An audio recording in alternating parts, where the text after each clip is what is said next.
Right now, as you read this sentence, you can hear a voice. It sounds like your voice. It has the rhythm of your voice. It pauses where you would pause and emphasizes the words you would emphasize. You have known this voice for as long as you can remember. But there was a time, around 20,000 mornings ago, when there was no voice. The inside of your head was completely silent. And then, somewhere around your 4th birthday, the voice arrived, and it never left. You did not invent it, you inherited it.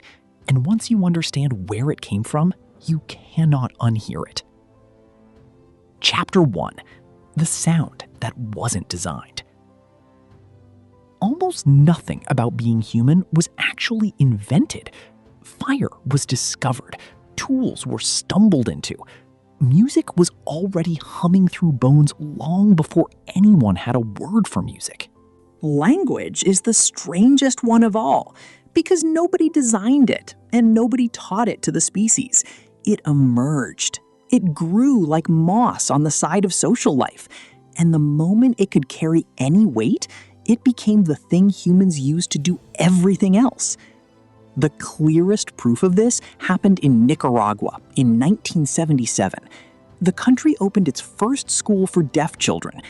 Until that point, deaf children in Nicaragua had grown up isolated, communicating only with their families through homemade gestures. None of them shared a real language. Within a single generation of being together, the children invented one. Not a code, not a simple system of signs, a complete, fully grammatical, native quality language with verbs and tenses and abstract nouns and metaphor and slang. The teachers didn't teach it. The adults around them couldn't even understand it. The children built it alone, by being in a room together. The linguists who eventually studied this, Judy Cagle, Anne Senghas, and others, realized they were watching something that almost no one in the history of science has ever watched: a language being born. And here is what they found.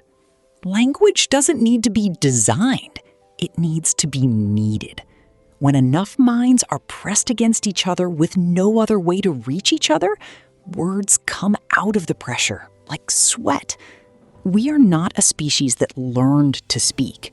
We are a species that cannot stop. Chapter 2: The Voice You Inherited. The Russian psychologist Lev Vygotsky figured out something in 1934 that almost nobody knows about today. If you watch a small child try to do something difficult, building a tower, drawing a circle, finding a lost toy, they will narrate the entire process out loud. Where is it? There it is. Now I push. No, this side. There. They are talking to themselves, audibly, in a room with no audience. Around age 7, that voice goes underground. The lips stop moving, the whisper stops, but the voice doesn't disappear. It moves inside.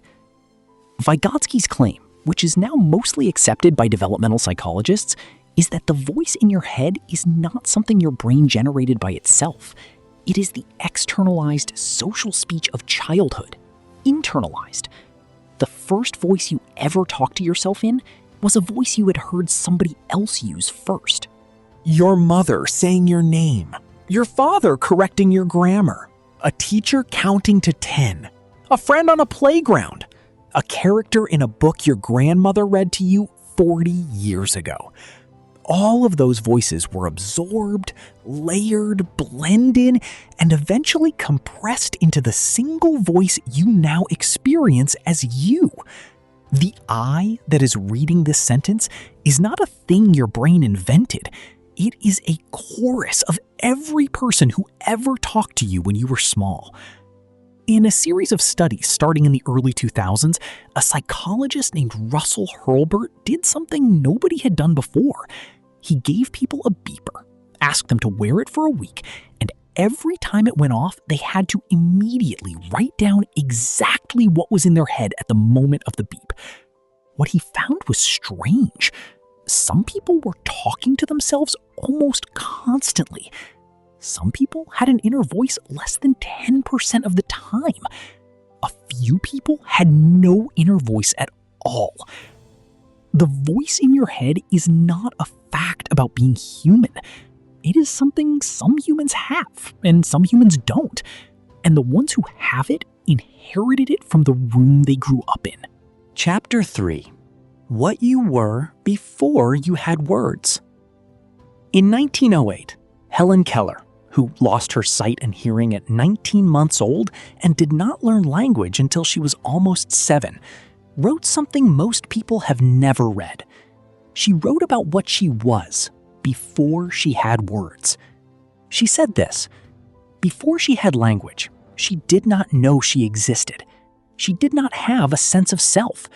She had hunger, anger, and warmth, but no idea that there was a she feeling them.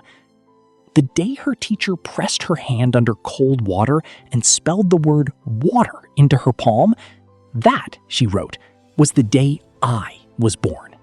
The pronoun, the self, the voice, all at once. Read that again. The self came after the language, not before. Which means that the reason we have language is not, as we are taught in school, to communicate. We had communication long before we had language.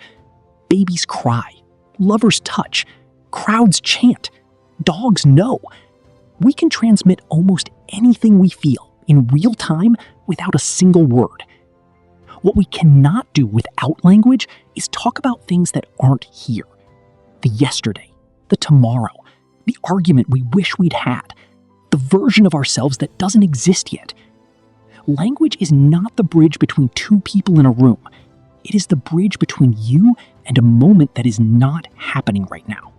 Which is why language is also the thing that traps us inside our own heads at 3 a.m, replaying a sentence somebody said in the 7th grade. The voice in your head is the same voice that lets you remember a person you loved who is no longer here. The same voice that lets you imagine your future child. The same voice that lets you tell a story to someone who hasn't been born yet. It is the strangest gift our species ever stumbled into. It is not yours, but it is everyone who ever loved you still talking. If you've ever caught yourself sounding exactly like your mother, your grandfather, a teacher you forgot you had, drop it below. I want to know whose voice is still inside you.